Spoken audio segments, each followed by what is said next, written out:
Carta aos Hebreus, capítulo 1.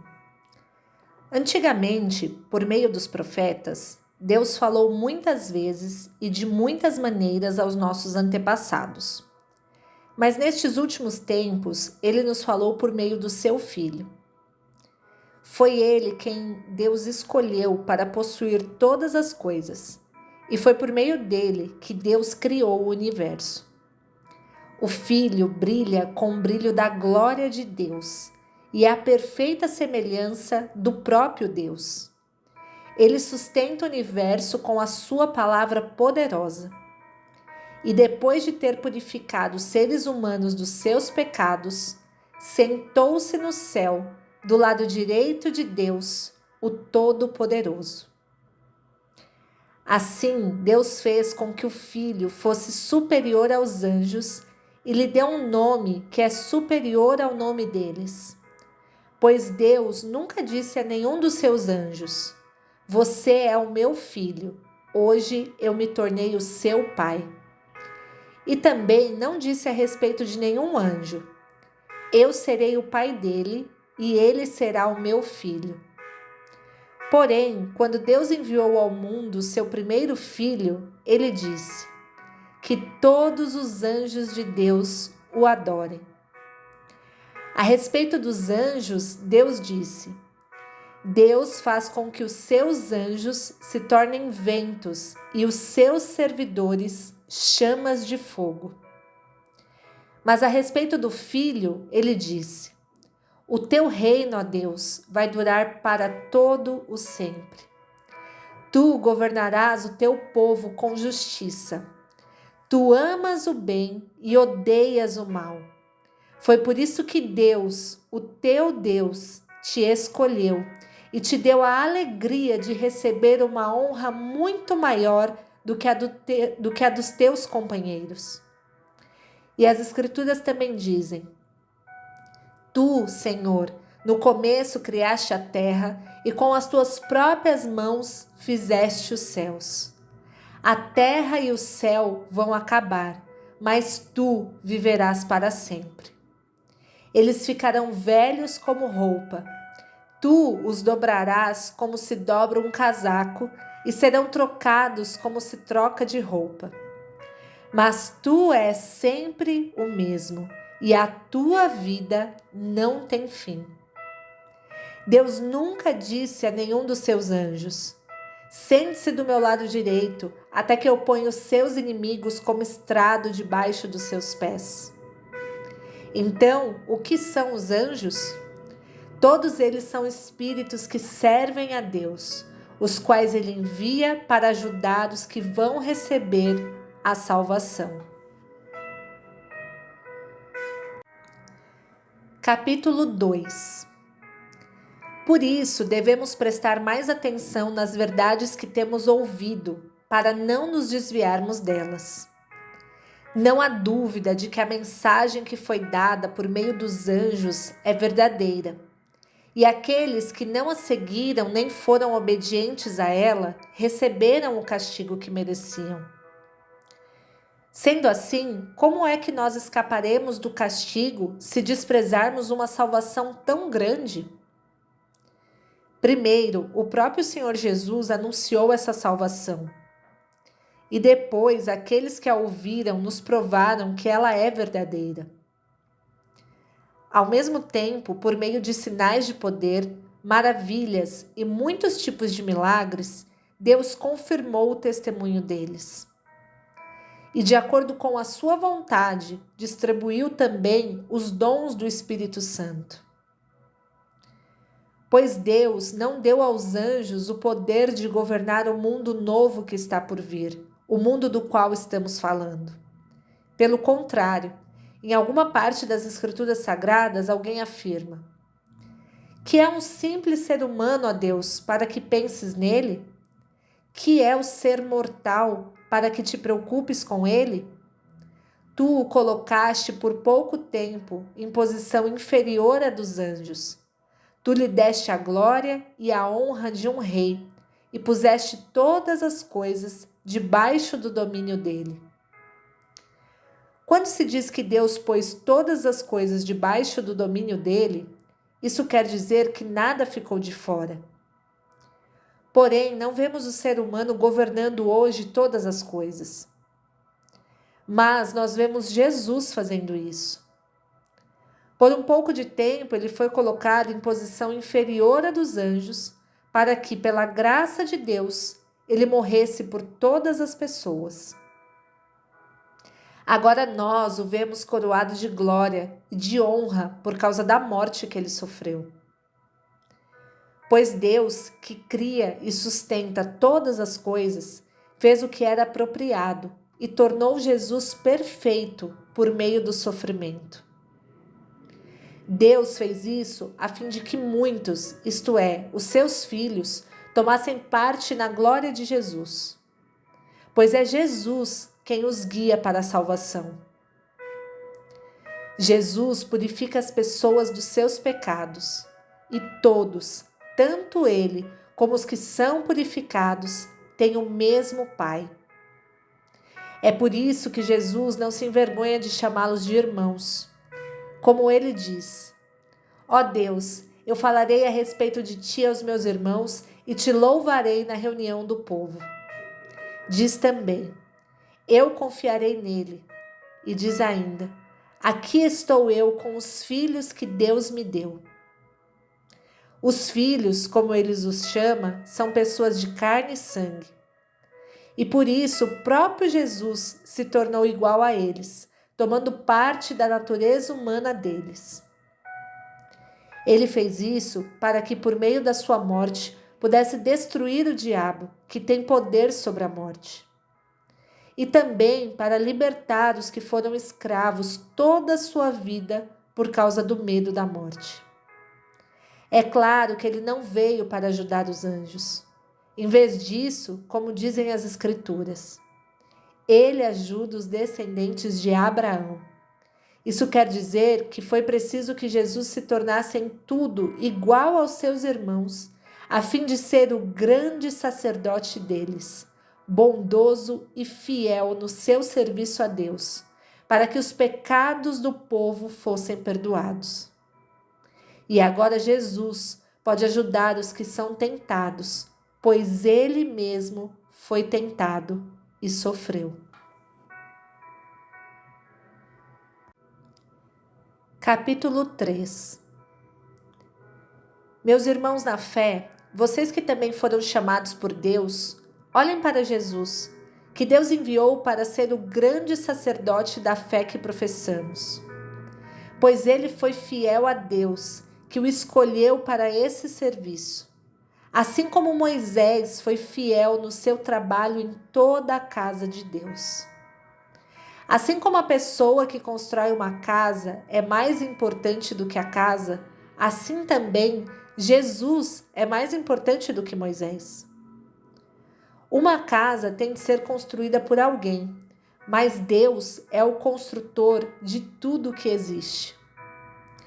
E Moisés foi um servo fiel no seu trabalho na casa de Deus e falou das coisas que Deus ia dizer no futuro. Mas Cristo é fiel como filho que dirige a casa de Deus. E nós seremos a sua casa se conservarmos a nossa coragem e a nossa confiança naquilo que esperamos.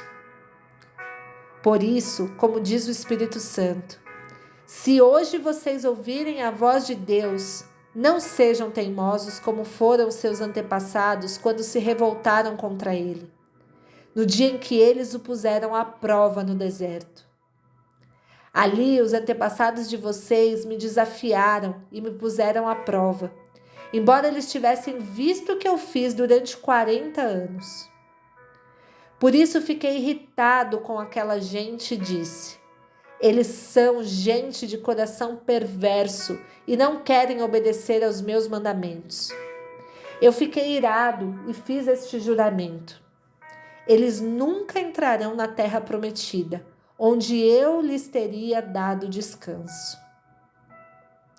Meus irmãos, cuidado para que nenhum de vocês tenha um coração tão mau e descrente que o leve a se afastar do Deus vivo. Pelo contrário, enquanto esse hoje de que falam as Escrituras Sagradas se aplicar a nós, animem uns aos outros, a fim de que nenhum de vocês se deixe enganar pelo pecado, nem endureça o seu coração.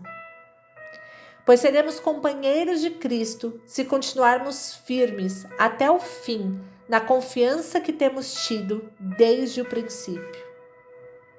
É isso que as Escrituras Sagradas dizem. Se hoje vocês ouvirem a voz de Deus, não sejam teimosos como foram seus antepassados quando se revoltaram contra ele. Quem foi que ouviu a voz de Deus e se revoltou contra ele? Foram todos os que Moisés tirou do Egito. Com quem foi que Deus se irritou durante 40 anos? Foi com os que pecaram e caíram mortos no deserto. E de quem é que Deus estava falando quando fez este juramento? Eles nunca entrarão na terra prometida, onde eu lhes teria dado descanso. Ele estava falando das pessoas que se revoltaram. Portanto, vemos que elas não puderam entrar na terra prometida, porque não tiveram fé. Capítulo 4. Deus nos deixou a promessa de que podemos receber o descanso de que Ele falou. Portanto, tenhamos muito cuidado para que Deus não julgue que algum de vocês tenha falhado, deixando assim de receber esse descanso. Pois assim como aquelas pessoas ouviram, também nós ouvimos a boa notícia. Elas ouviram a mensagem, porém ela não lhes fez nenhum bem, porque quando a ouviram, não a receberam com fé. Portanto, nós, os que cremos, recebemos o descanso prometido por Deus, como Ele mesmo disse. Eu fiquei irado e fiz este juramento. Eles nunca entrarão na terra prometida, onde eu lhes teria dado descanso. Ele disse isso, embora o seu trabalho já estivesse terminado desde o tempo em que havia criado o mundo. Pois a respeito do sétimo dia está escrito o seguinte em alguma parte das Escrituras Sagradas. No sétimo dia, Deus descansou de todo o trabalho que ele havia feito. E o mesmo assunto é repetido. Eles nunca entrarão na terra prometida, onde eu lhes teria dado descanso. Aqueles que foram os primeiros a ouvir a boa notícia não tiveram fé e por isso não receberam esse descanso. Portanto, há outros que vão recebê-lo. A prova disso é que Deus marca outro dia, chamado hoje. Ele falou disso muitos anos depois, por meio de Davi, no trecho das Escrituras já citado. Se hoje vocês ouvirem a voz de Deus, não sejam teimosos. Se Josué tivesse dado ao povo esse descanso, Deus não teria falado mais tarde a respeito de outro dia. Ainda assim, fica para o povo de Deus um descanso, como o descanso de Deus no sétimo dia. Porque quem receber o descanso que Deus prometeu, vai descansar de todos os seus trabalhos, assim como Deus descansou dos trabalhos dele. Portanto, façamos tudo para receber esse descanso, e assim nenhum de nós deixará de recebê-lo, como aconteceu com aquelas pessoas por terem se revoltado. Pois a palavra de Deus é viva e poderosa e corta mais do que qualquer espada afiada dos dois lados. Ela vai até o lugar mais fundo da alma e do espírito, vai até o íntimo das pessoas e julga os desejos e pensamentos do coração delas. Não há nada que se possa esconder de Deus. Em toda a criação, tudo está descoberto e aberto diante dos seus olhos, e é a Ele que todos nós teremos de prestar contas. Portanto, fiquemos firmes na fé que anunciamos, pois temos um grande sacerdote poderoso, Jesus, o Filho de Deus, o qual entrou na própria presença de Deus. O nosso grande sacerdote não é como aqueles que não são capazes de compreender as nossas fraquezas. Pelo contrário, temos um grande sacerdote que foi tentado do mesmo modo que nós, mas não pecou. Por isso, tenhamos confiança e cheguemos perto do trono divino, onde está a graça de Deus. Ali receberemos misericórdia e encontraremos graça sempre que precisarmos de ajuda.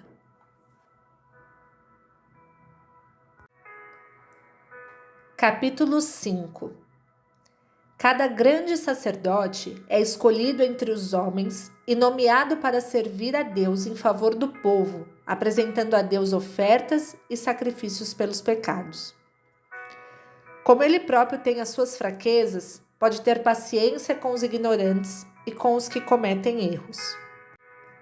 E porque ele mesmo é fraco, precisa oferecer sacrifícios não somente pelos pecados do povo, mas também pelos seus próprios pecados. Ninguém escolhe para si mesmo a honra de ser grande sacerdote. É somente pela vontade de Deus que um homem é chamado para ser grande sacerdote, como aconteceu com Arão.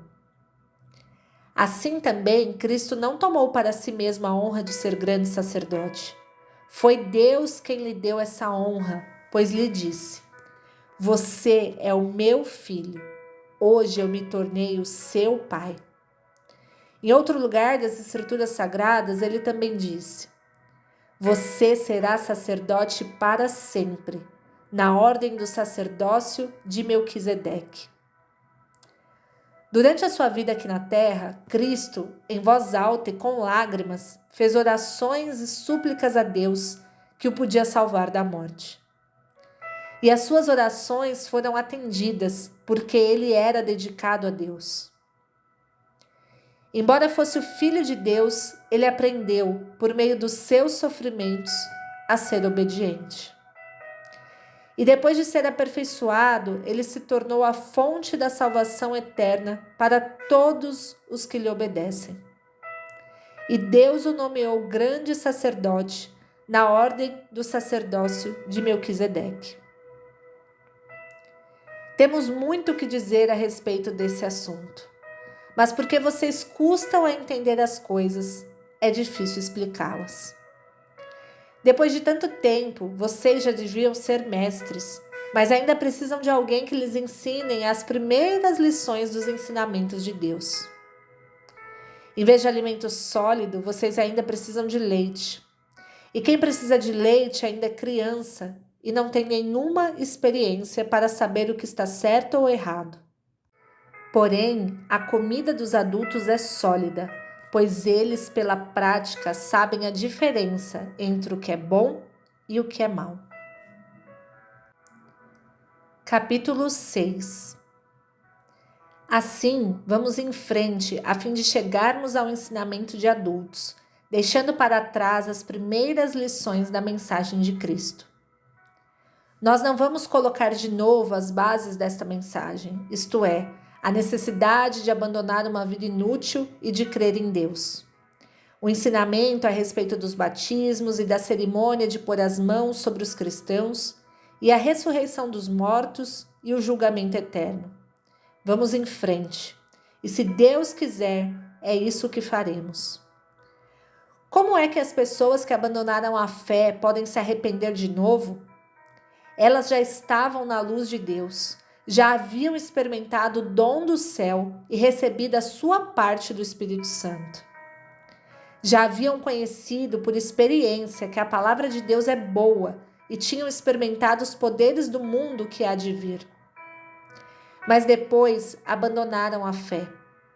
É impossível levar essas pessoas a se arrependerem de novo, pois estão crucificando outra vez o Filho de Deus e zombando publicamente dele. Deus abençoa a terra que recebe a chuva, a qual muitas vezes cai sobre ela e produz plantas úteis para aqueles que trabalham nela. Mas a terra que produz mato e espinhos não serve para nada. Ela corre o perigo de ser amaldiçoada por Deus e acaba sendo queimada. Porém, ainda que falemos dessa maneira, meus queridos irmãos, Estamos certos de que vocês têm as melhores bênçãos que vêm da salvação. Deus não é injusto. Ele não esquece o trabalho que vocês fizeram, nem o amor que lhe mostraram na ajuda que deram e ainda estão dando aos seus irmãos na fé. O nosso profundo desejo é que cada um de vocês continue com entusiasmo até o fim, para que de fato recebam o que esperam. Não queremos que se tornem preguiçosos, mas que sejam como os que creem e têm paciência, para que assim recebam o que Deus prometeu. Deus fez a promessa a Abraão e jurou cumpri-la. E como não havia ninguém maior do que ele mesmo, Deus jurou pelo seu próprio nome. Ele disse a Abraão: eu prometo que abençoarei você ricamente e lhe darei muitos descendentes. Abraão teve paciência e por isso recebeu o que Deus havia prometido. Quando alguém jura, usa o nome de uma pessoa que é maior do que ele, e o juramento acaba com qualquer discussão. Deus quis deixar bem claro aos que iam receber o que ele havia prometido que jamais mudaria sua decisão. Por isso, junto com a promessa, fez o juramento. Portanto, há duas coisas que não podem ser mudadas, e a respeito delas Deus não pode mentir. E assim nós, que encontramos segurança nele, nos sentimos muito encorajados a nos manter firmes na esperança que nos foi dada. Essa esperança mantém segura e firme a nossa vida, assim como a âncora mantém seguro o barco. Ela passa pela cortina do templo do céu e entra no lugar santíssimo celestial. Foi lá que, para o nosso bem, Jesus entrou antes de nós, e ele se tornou para sempre o grande sacerdote, na ordem do sacerdócio de Melquisedeque. Capítulo 7. Esse Melquisedeque era rei da cidade de Salém e sacerdote do Deus Altíssimo. Quando Abraão estava voltando da batalha em que matou os reis, Melquisedeque foi ao encontro dele e o abençoou. Abraão lhe deu a 10ª parte de tudo o que ele havia tomado dos inimigos na batalha. O nome de Melquisedeque quer dizer primeiramente rei da justiça. E porque ele era rei de Salém, o seu nome também quer dizer rei da paz. Não se conhece o pai, nem a mãe, nem qualquer antepassado de Melquisedeque. E também não se sabe nada sobre o seu nascimento ou sobre a sua morte. Por ser como o Filho de Deus, ele continua sacerdote para sempre. Vejam como Melquisedeque era grande. Abraão, o patriarca, lhe deu a 10ª parte de tudo o que havia tomado dos inimigos na batalha. Conforme a lei de Moisés, os sacerdotes, que são descendentes de Levi, têm a obrigação de receber do povo a 10ª parte de tudo. Eles recebem dos seus próprios patrícios, embora estes também sejam descendentes de Abraão. Melquisedeque não era descendente de Levi, mas recebeu a 10ª parte daquilo que Abraão havia tomado na batalha e o abençoou. Sim, abençoou o próprio Abraão, que havia recebido as promessas de Deus. Não há dúvida de que aquele que abençoa é mais importante do que aquele que é abençoado. No caso dos sacerdotes, a 10ª parte é recebida por homens que um dia vão morrer. Mas, no caso de Melquisedeque, como dizem as Escrituras Sagradas, a 10ª parte foi recebida por alguém que continua vivo. Portanto, quando Abraão pagou a 10ª parte, Levi, cujos descendentes recebem a 10ª parte, também pagou. Pois Levi não tinha nascido e, por assim dizer, ainda estava no corpo do seu antepassado Abraão quando este se encontrou com Melquisedeque. A lei que o povo de Israel recebeu se baseava no sacerdócio dos levitas. Ora, se o trabalho dos sacerdotes levitas tivesse sido perfeito, não haveria necessidade de aparecer outro tipo de sacerdote, da ordem do sacerdócio de Melquisedeque e não da ordem de Arão. Pois quando se muda o sacerdócio, a lei também precisa ser mudada. E o nosso Senhor Jesus, a respeito de quem são ditas essas coisas, pertencia a outra tribo. E nenhum membro dessa tribo jamais serviu como sacerdote. É sabido que por nascimento, Jesus, o nosso Senhor, pertencia à tribo de Judá, e Moisés não disse nada dessa tribo quando falou a respeito de sacerdotes. E tudo isso se torna bem mais claro, pois surgiu um sacerdote diferente, parecido com Melquisedeque. Ele não foi feito sacerdote pelas leis ou regras humanas, porém se tornou sacerdote por meio do poder de uma vida que não tem fim. Porque as Escrituras Sagradas dizem: você será sacerdote para sempre, na ordem do sacerdócio de Melquisedeque. Assim, a regra antiga foi anulada porque era fraca e inútil. Pois a lei não podia aperfeiçoar nada. Mas agora Deus nos deu uma esperança melhor, por meio da qual chegamos perto dele. Além disso, há o juramento de Deus. Não houve juramento quando os outros se tornaram sacerdotes. Porém, houve juramento quando Jesus se tornou sacerdote, pois Deus lhe disse: o Senhor jurou e não voltará atrás. Ele disse: você será sacerdote para sempre. Portanto, essa diferença também faz com que Jesus seja a garantia de uma aliança melhor. Há ainda outra diferença. Os outros sacerdotes foram muitos porque morriam e não podiam continuar o seu trabalho. Mas Jesus vive para sempre e o seu sacerdócio não passa para ninguém. E por isso ele pode, hoje e sempre, salvar as pessoas que vão a Deus por meio dele, porque Jesus vive para sempre a fim de pedir a Deus em favor delas. Por isso Jesus é o grande sacerdote de que necessitamos. Ele é perfeito e não tem nenhum pecado ou falha. Ele foi separado dos pecadores e elevado acima dos céus. Ele não é como os outros grandes sacerdotes. Não precisa oferecer sacrifícios todos os dias, primeiro pelos seus próprios pecados e depois pelos pecados do povo. Ele ofereceu um sacrifício uma vez por todas, quando se ofereceu a si mesmo. A lei de Moisés escolheu homens que são imperfeitos para serem grandes sacerdotes, mas pela promessa feita com juramento, a qual veio depois a lei de Moisés, Deus escolhe o Filho, que se tornou perfeito para sempre.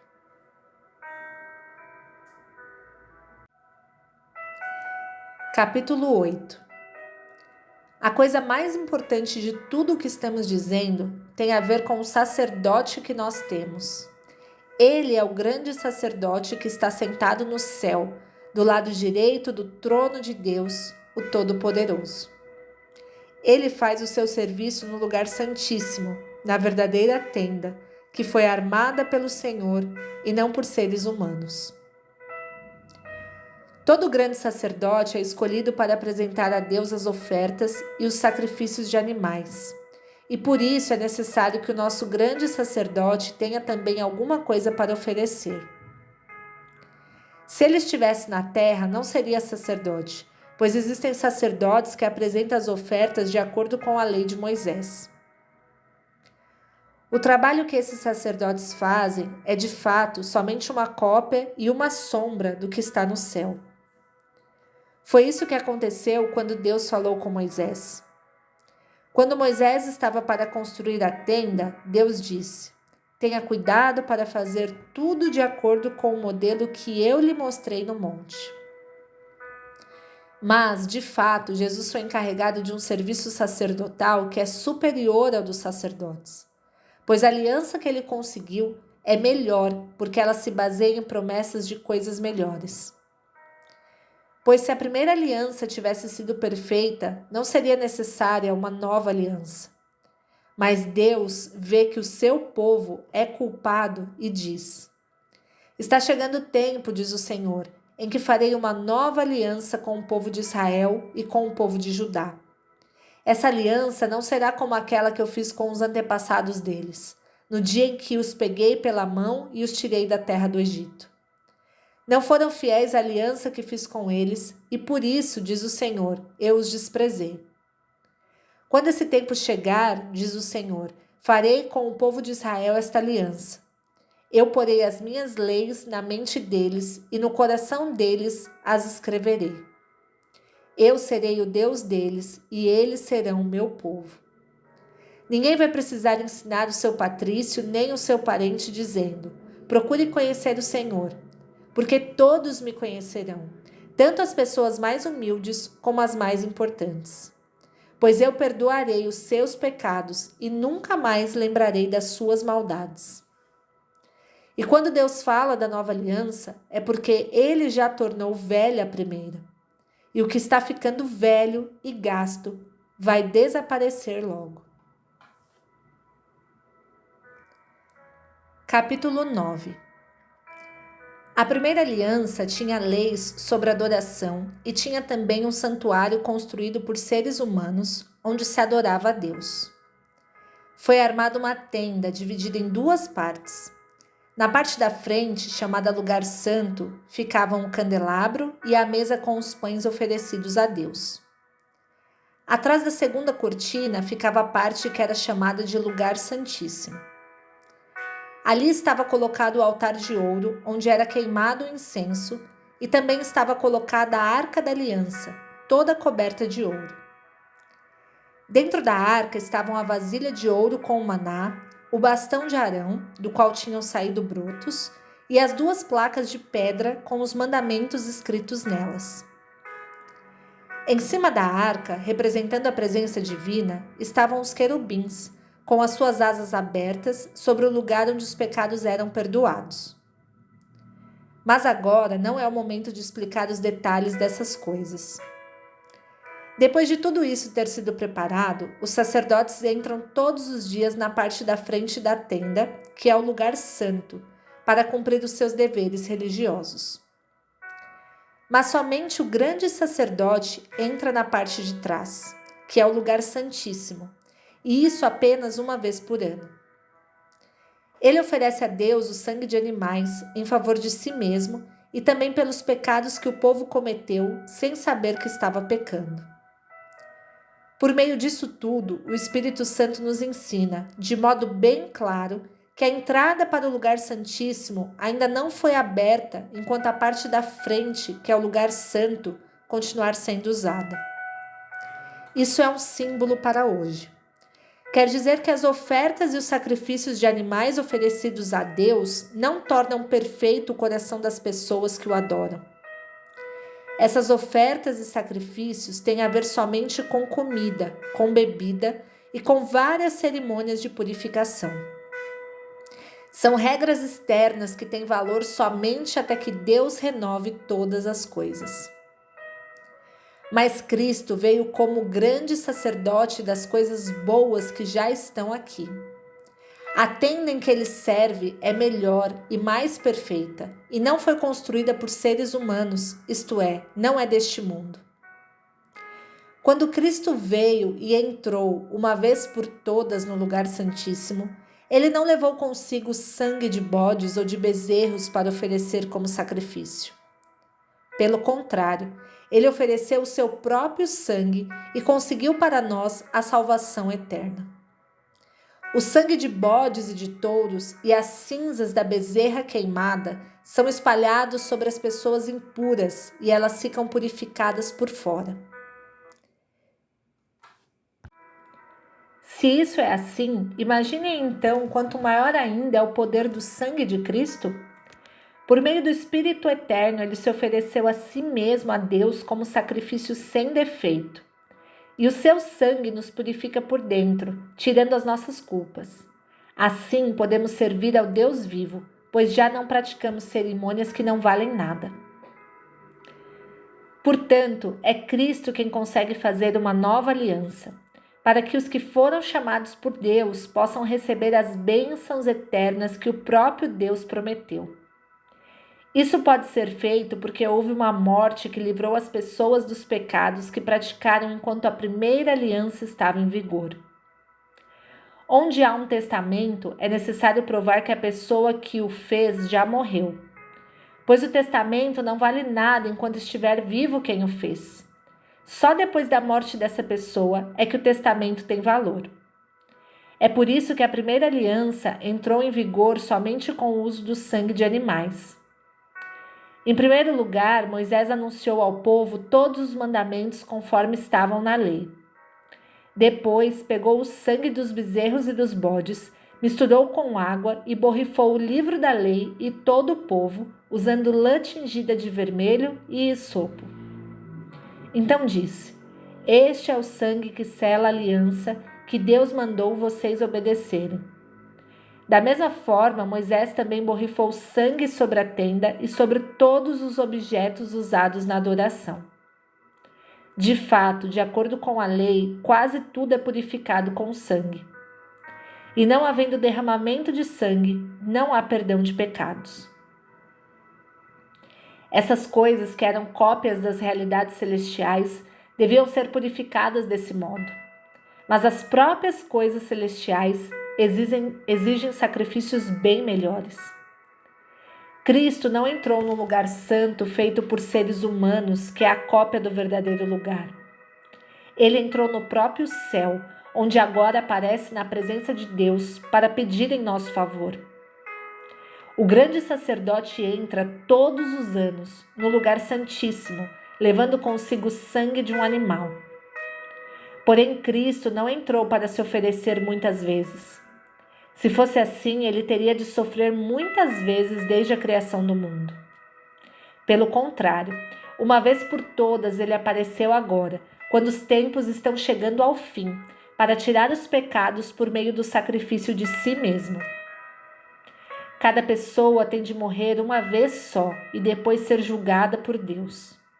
Assim também Cristo foi oferecido uma só vez em sacrifício, para tirar os pecados de muitas pessoas. Depois ele aparecerá pela segunda vez, não para tirar pecados, mas para salvar as pessoas que estão esperando por ele.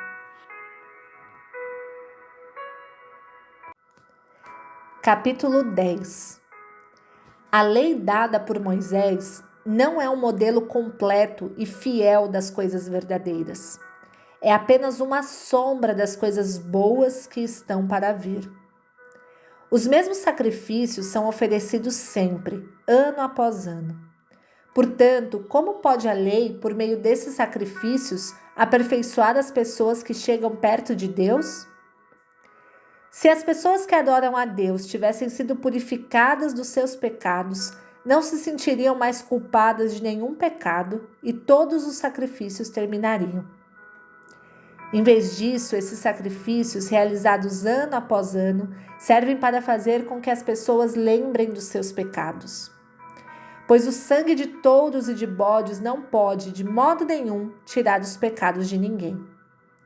Por isso, Cristo, ao entrar no mundo, disse: Tu, ó Deus, não queres animais oferecidos em sacrifícios, nem ofertas de cereais, mas preparaste um corpo para mim.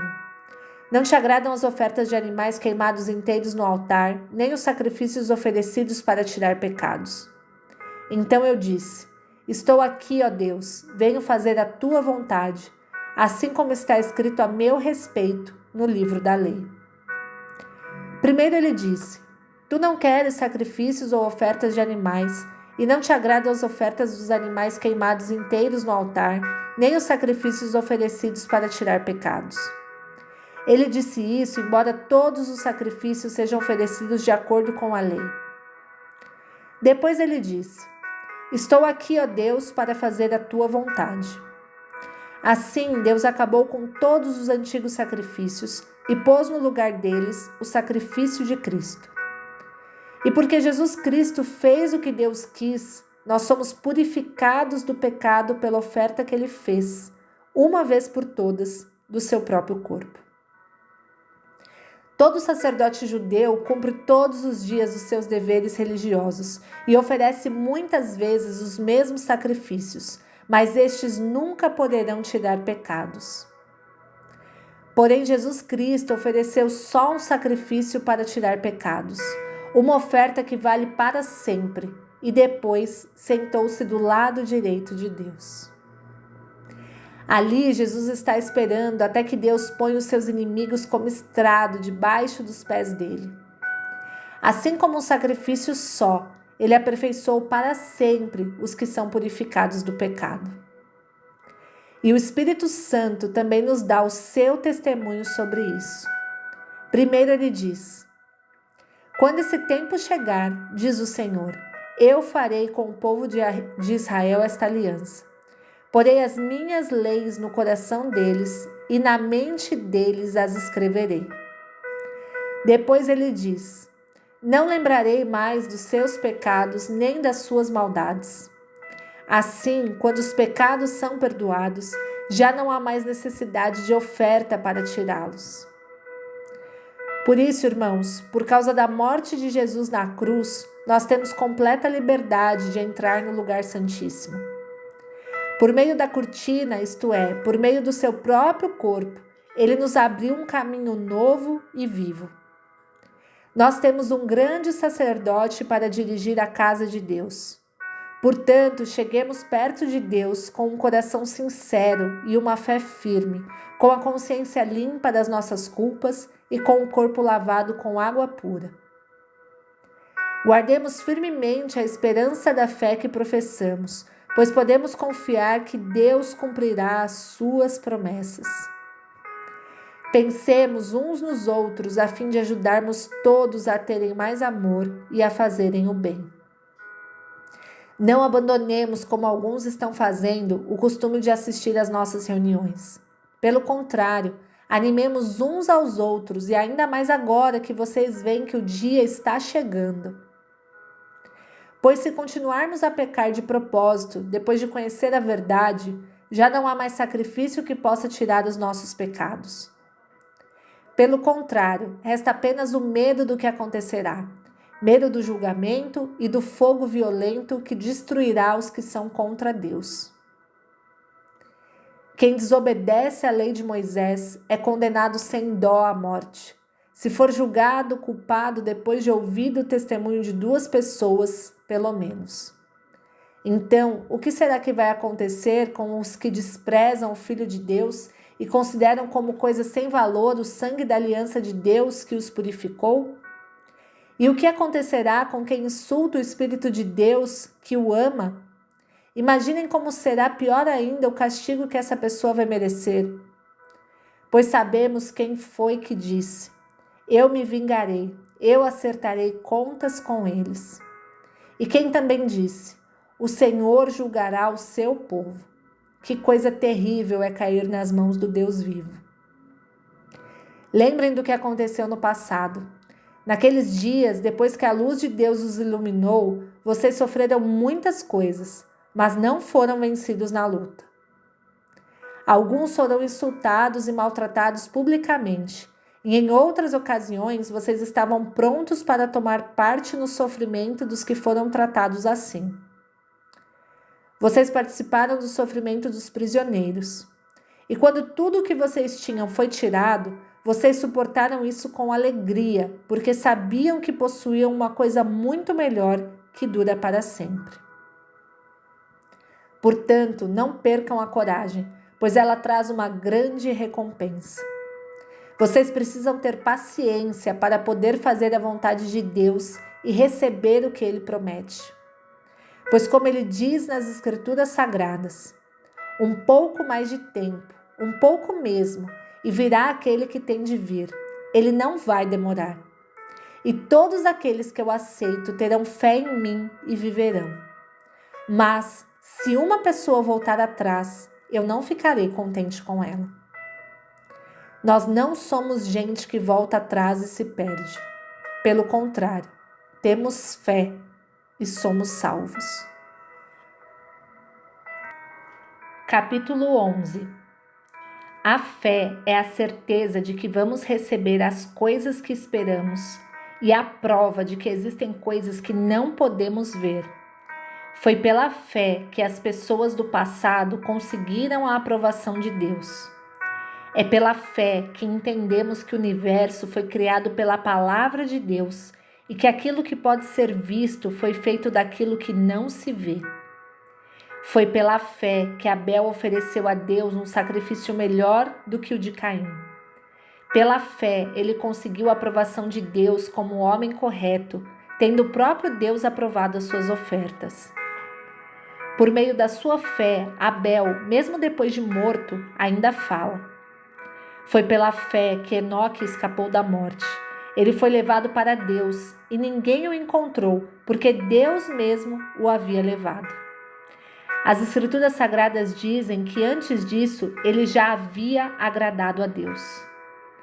Sem fé, ninguém pode agradar a Deus, porque quem vai a Ele precisa crer que Ele existe e que recompensa os que procuram conhecê-lo melhor. Foi pela fé que Noé ouviu os avisos de Deus sobre as coisas que iam acontecer e que não podiam ser vistas. Noé obedeceu a Deus e construiu uma barca em que ele e a sua família foram salvos. Assim, Noé condenou o mundo e recebeu de Deus a aprovação que vem por meio da fé. Foi pela fé que Abraão, ao ser chamado por Deus, obedeceu e saiu para uma terra que Deus lhe prometeu dar. Ele deixou o seu próprio país sem saber para onde ia. Pela fé, ele morou como estrangeiro na terra que Deus lhe havia prometido. Viveu em barracas com Isaac e Jacó, que também receberam a mesma promessa de Deus. Porque Abraão esperava a cidade que Deus planejou e construiu, a cidade que tem alicerces que não podem ser destruídos. Foi pela fé que Abraão se tornou pai, embora fosse velho demais e a própria Sara não pudesse ter filhos. Ele creu que Deus ia cumprir a sua promessa. Assim, de um só homem, que estava praticamente morto, nasceram tantos descendentes como as estrelas do céu, tão numerosos como os grãos de areia da praia do mar. Todos esses morreram cheios de fé. Não receberam as coisas que Deus tinha prometido, mas as viram de longe e ficaram contentes por causa delas. E declararam que eram estrangeiros e refugiados de passagem por este mundo. E aqueles que dizem isso mostram bem claro que estão procurando uma pátria para si mesmos. Não ficaram pensando em voltar para a terra de onde tinham saído. Se quisessem, teriam a oportunidade de voltar. Mas, pelo contrário, estavam procurando uma pátria melhor, a pátria celestial. E Deus não se envergonha de ser chamado de o Deus deles, porque Ele mesmo preparou uma cidade para eles. Foi pela fé que Abraão, quando Deus o quis pôr à prova, ofereceu o seu filho Isaque em sacrifício. Deus tinha prometido muitos descendentes a Abraão, mas mesmo assim ele estava pronto para oferecer seu único filho em sacrifício. Deus lhe tinha dito: por meio de Isaque é que você terá descendentes. Abraão reconhecia que Deus era capaz de ressuscitar Isaque e, por assim dizer, Abraão tornou a receber da morte o seu filho Isaque. Foi pela fé que Isaque prometeu bênçãos para o futuro a Jacó e a Esaú. Foi pela fé que Jacó, pouco antes de morrer, abençoou os filhos de José. Ele se apoiou na sua bengala e adorou a Deus. Foi pela fé que José, quando estava para morrer, falou da saída dos israelitas do Egito e deu ordem sobre o que deveria ser feito com o seu corpo. Foi pela fé que os pais de Moisés, quando ele nasceu, o esconderam durante 3 meses.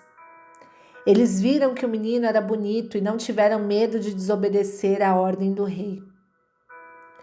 Foi pela fé que Moisés, quando já era adulto, não quis ser chamado de filho da filha de Faraó. Ele preferiu sofrer com o povo de Deus em vez de gozar por pouco tempo os prazeres do pecado. Ele achou que era muito melhor sofrer o desprezo por causa do Messias do que possuir todos os tesouros do Egito. É que ele tinha os olhos fixos na recompensa futura. Foi pela fé que Moisés saiu do Egito, sem ter medo da raiva do rei, e continuou firme, como se estivesse vendo o Deus invisível. Pela fé, Moisés começou o costume de celebrar a Páscoa e mandou marcar com sangue as portas das casas dos israelitas, para que o anjo da morte não matasse os filhos mais velhos deles. Foi pela fé que os israelitas atravessaram o Mar Vermelho como se fosse terra seca, e quando os egípcios tentaram atravessar, o mar os engoliu. Foi pela fé que caíram as muralhas de Jericó, depois que os israelitas marcharam em volta delas durante 7 dias. Foi pela fé que Raabe, a prostituta, não morreu com os que tinham desobedecido a Deus, pois ela havia recebido bem os espiões israelitas. O que mais posso dizer? O tempo é pouco para falar de Gideão, de Baraque, de Sansão, de Jefeté, de Davi, de Samuel e dos profetas. Pela fé, eles lutaram contra nações inteiras e venceram.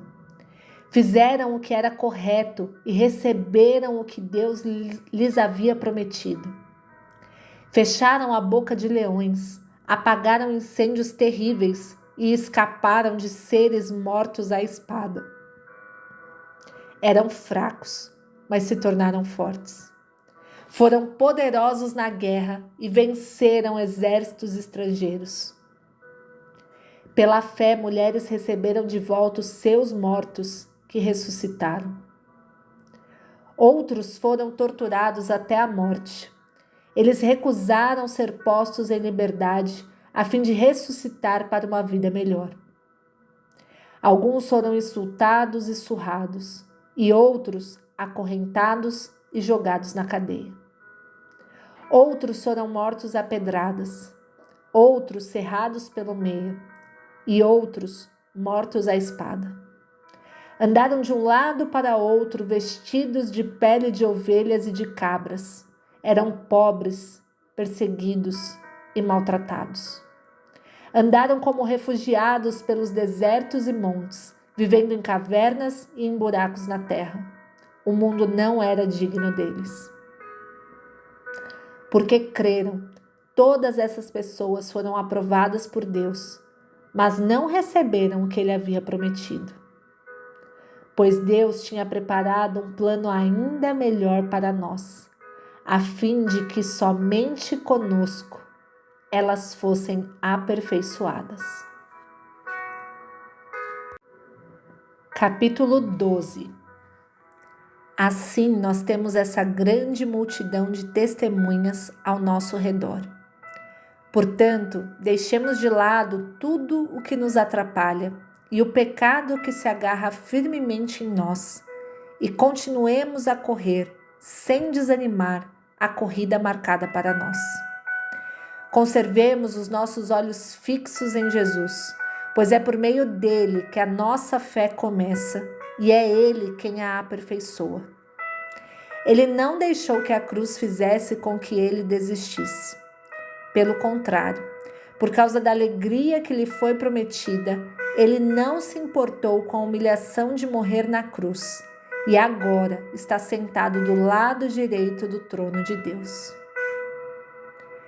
Pensem no sofrimento dele e como suportou com paciência o ódio dos pecadores. Assim, vocês não desanimem nem desistam, porque na luta contra o pecado, vocês ainda não tiveram de combater até a morte.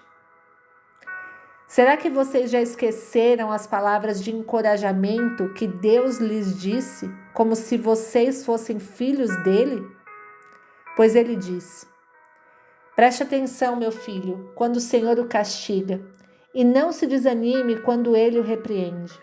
Pois o Senhor corrige quem ele ama e castiga quem ele aceita como filho. Suportem o sofrimento com paciência, como se fosse um castigo dado por um pai, pois o sofrimento de vocês mostra que Deus os está tratando como seus filhos. Será que existe algum filho que nunca foi corrigido pelo pai? Se vocês não são corrigidos, como acontece com todos os filhos de Deus, então não são filhos de verdade, mas filhos ilegítimos. No caso dos nossos pais humanos, eles nos corrigiam e nós os respeitávamos. Então devemos obedecer muito mais ainda ao nosso Pai Celestial e assim viveremos. Os nossos pais humanos nos corrigiam durante pouco tempo, pois achavam que isso era certo. Mas Deus nos corrige para o nosso próprio bem, para que participemos da sua santidade. Quando somos corrigidos, isso no momento nos parece motivo de tristeza e não de alegria. Porém, mais tarde, os que foram corrigidos recebem como recompensa uma vida correta e de paz. Portanto, levantem as suas mãos cansadas e fortaleçam os seus joelhos enfraquecidos. Andem por caminhos aplanados para que o pé aleijado não manque, mas seja curado. Procurem ter paz com todos e se esforcem para viver uma vida completamente dedicada ao Senhor, pois sem isso ninguém o verá. Tomem cuidado para que ninguém abandone a graça de Deus. Cuidado para que ninguém se torne como uma planta amarga que cresce e prejudica muita gente com o seu veneno. E tomem cuidado também para que ninguém se torne imoral ou perca o respeito pelas coisas sagradas, como Esaú, que por causa de um prato de comida vendeu seus direitos de filho mais velho.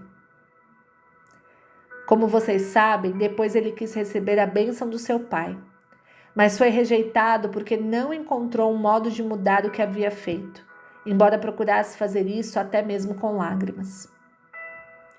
Vocês não foram como o povo de Israel.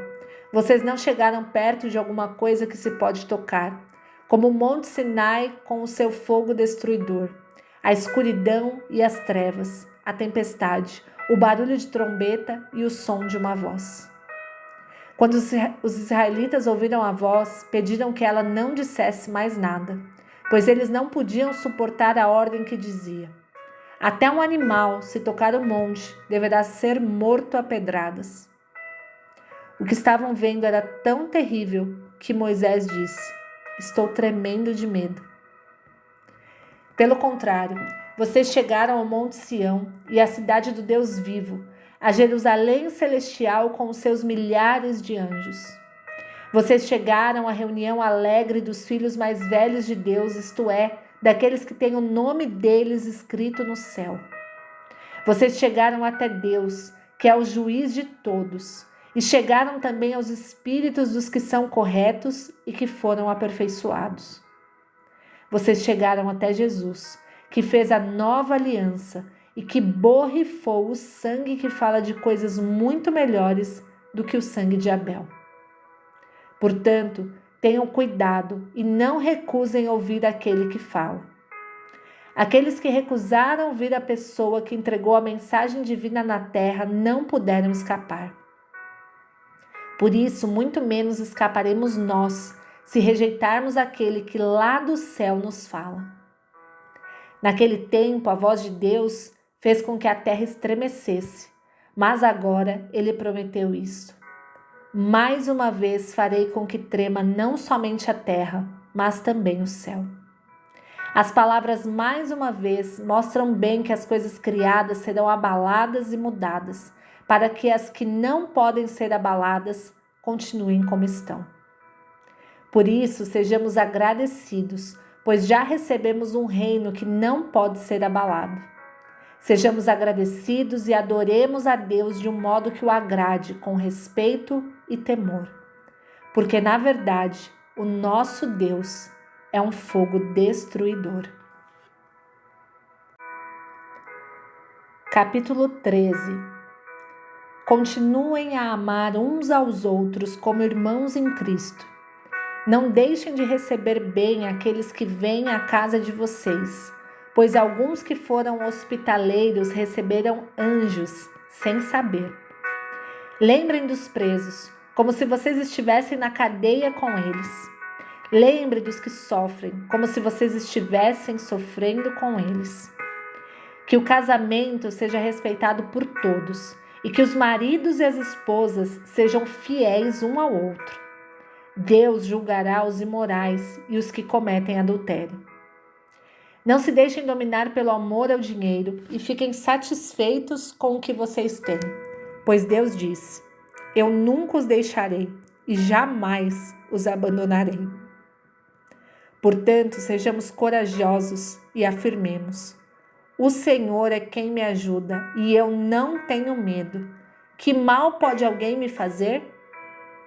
Lembrem dos seus primeiros líderes espirituais que anunciaram a mensagem de Deus a vocês.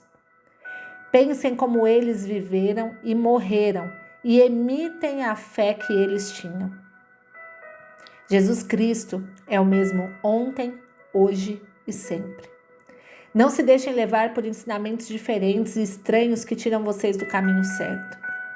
É bom sermos espiritualmente fortes por meio da graça de Deus e não por meio da obediência a regras sobre alimentos. Pois os que obedecem a essas regras não têm sido ajudados por elas.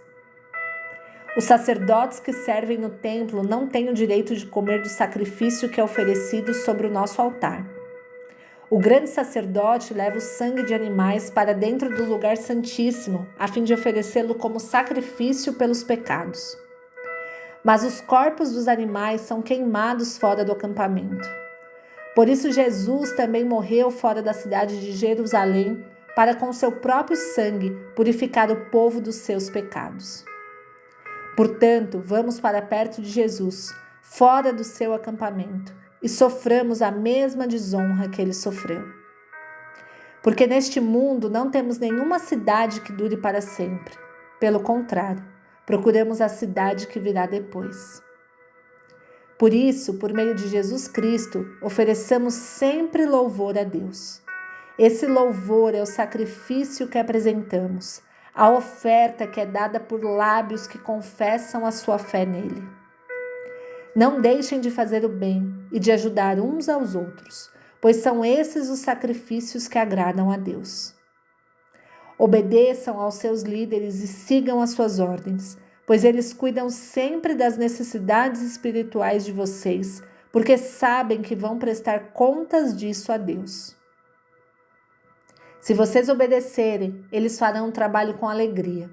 Mas se vocês não obedecerem, eles trabalharão com tristeza e isso não ajudará vocês em nada. Continuem a orar por nós. Temos certeza de que a nossa consciência está limpa, pois sempre queremos fazer o que é correto.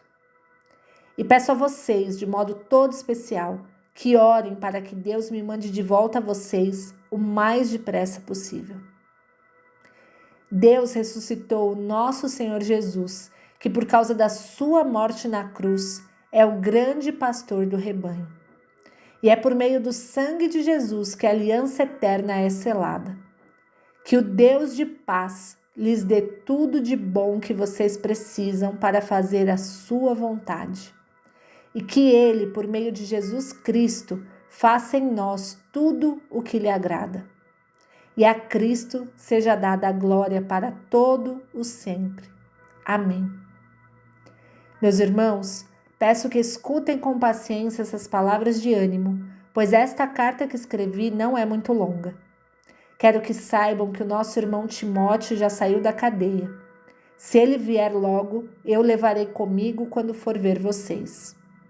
Saudações a todos os líderes da igreja daí e a todo o povo de Deus. Os irmãos da Itália também mandam saudações a vocês. Que a graça de Deus esteja com todos vocês.